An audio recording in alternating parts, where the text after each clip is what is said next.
এবারে দেখা যায় মা তার ছোট ছেলেকে সবকিছু দেওয়ার চেষ্টা করেন। এ ব্যাপারে ইসলাম কি বলে? খুবই গুরুত্বপূর্ণ একটা কথা। অনেক মা আছেন, অনেক বাবা আছেন, যে মা বাবা বিশেষ করে মায়েদের মধ্যে একটা একটু বেশি থাকে, বাপরাও আছে কম বেশ, একটা ছেলের দিকে একটু বেশি টান, একটা মেয়ের দিকে একটু বেশি টান। জমিটা বিক্রি করে 50,000 টাকা হয়েছে, এক ছেলেকে সব দিয়ে দিছে, আরেকটার দেয় না। আছে না না? এ রোগ হারাম, পরিষ্কারভাবে জেনে রাখেন, এটা হারাম। রাসূল করিম সাল্লাল্লাহু আলাইহি সাল্লামের কাছে এক সাহাবী আসছেন, আয়েশা বলতেছেন, ইয়া রাসূলুল্লাহ, আমার অমুক সম্পদ আমি আমার অমুক ছেলেকে দিলাম। নবীজি বলেছেন, আচ্ছা তোমার আরো তো সন্তান আছে, সবাইকে দিছো? বলে, ইয়া রাসূলুল্লাহ, না সবাইকে দেই নাই। তখন বলছেন, যাও সবাইকে দিয়ে আসো, কারণ আপনার সন্তান আপনার ঘরে জন্মগ্রহণ করেছে, আপনার মাধ্যমে দুনিয়াতে এসেছে, তাদের সবার অধিকার সমান। আপনি যদি একজনকে বেশি দেন, আরেকজনকে কম দেন, একজনকে না দেন, আরেকজনকে দেন, তাহলে এটা আপনার জন্য হারাম। বাপ মা মনে করবেন আমারটা আমি দেব, জি না। আপনার সম্পদ কোথায় কতটুকু দিবেন এর ফয়সালা দেওয়ার অধিকার তো আপনার না, এটা তো মালিক বলে দিছেন, ঠিক না বেঠিক? যে সমস্ত বাপ, যে সমস্ত মা এই কাজ করেন, সাবধান হয়ে যান। আমার কথা বলি নেই, প্রিয় নবীজির হাদিস শুনায় দিলাম, তওবা করেন। তবে হ্যাঁ, মনের টান যেটা, মহব্বত যেটা, এটা কারোর প্রতি বেশি থাকতেই পারে, এটাতে কোনো দোষ নাই, কারণ ভালোবাসা এটা আইন করে আনা যায় না।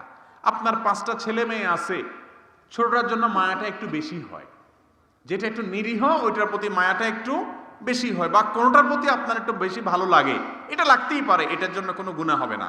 কিন্তু সম্পদ দেওয়ার বেলায় সবাইকে সমান হারে দিতে হবে। এখন এই সমান হারে দেওয়ার আবার ব্যাখ্যা কি, এটা নিয়ে কথা আছে।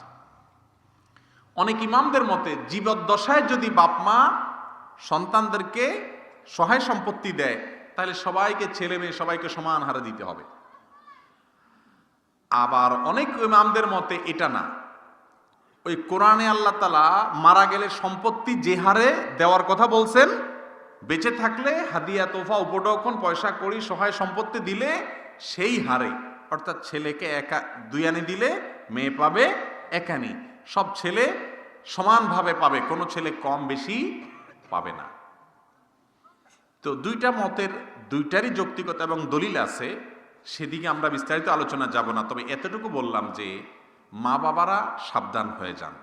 এক সন্তানের দিকে টানবেন, আরেক সন্তানকে দেখতে পারবেন না, এটা গুনাহের কথা। হ্যাঁ, কোনো সন্তান অসুস্থ হয়েছে, তার জন্য বেশি টাকা খরচ হয়েছে, আরেকজন সুস্থ আছে, তার জন্য তো আর খরচ হয় নাই, এটা ভিন্ন জিনিস। কিন্তু মুট করে টাকা দিয়ে দিলে এটা জায়েজ নেই। একজন সন্তানকে বিদেশে পাঠাইলেন টাকা পয়সা দিয়ে, একজনকে পুঁজি দিয়ে কাজে লাগাই দিচ্ছেন, আরেকজনের কোনো খোঁজ খবরে নিচ্ছেন না, আছে না না এগুলো আমাদের মধ্যে? এমনকি ভালো করে শুনে রাখেন, আপনার 2 ছেলে, এক ছেলের অনেক পয়সা কড়ি, আরেক ছেলের কিচ্ছু নেই। এই ক্ষেত্রেও এই ছেলেকে যদি আপনার জমি বিক্রি করে টাকা দেন, বা আপনার সম্পত্তি থেকে মূল্যবান সম্পদ তাকে দেন, যার টাকা আছে তাকেও দিতে হবে।